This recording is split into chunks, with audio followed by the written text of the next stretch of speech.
Are you addicted to thinking? Do you find yourself incessantly repeating the same thoughts over and over again? Are these positive thoughts? Or are most of them self-detrimental?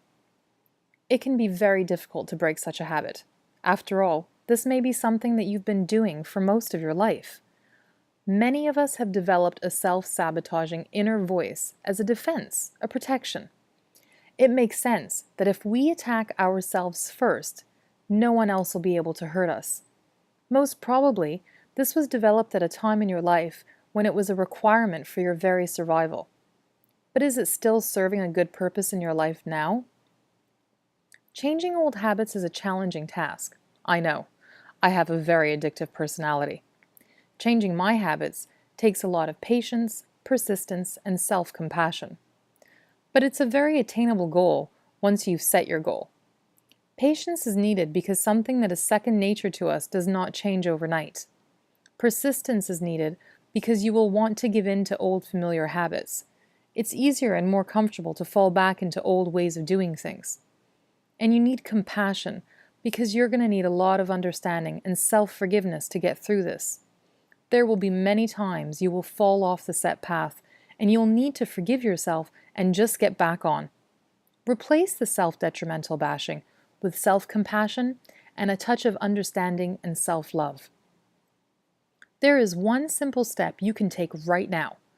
When you have the obsessive, self-sabotaging, constant chatter of failure, misery, hopelessness in your head, you can start with simply observing the voice that speaks these false beliefs. When you can identify the voice as the chatter and separate from your true self, you have accomplished a great feat. I call this voice my beast. When I hear this negative, self-sabotaging, critical voice, when I can catch myself becoming self-critical, worried, lacking hope, feeling stuck and hopeless, I remind myself to cage the beast.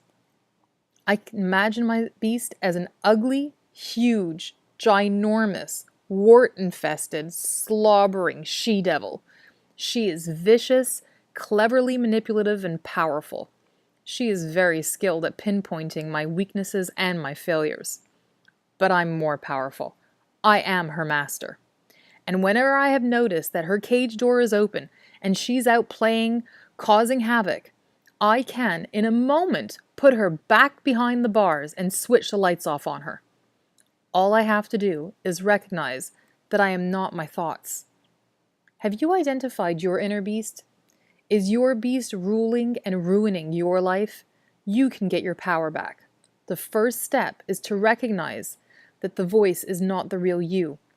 Every time you can identify this self-sabotaging voice, you've exposed your beast. And once you can see the beast, you can cage it. I would love to hear if you've identified your inner beast, or what tricks you use to recognize your own inner strength and powerful abilities.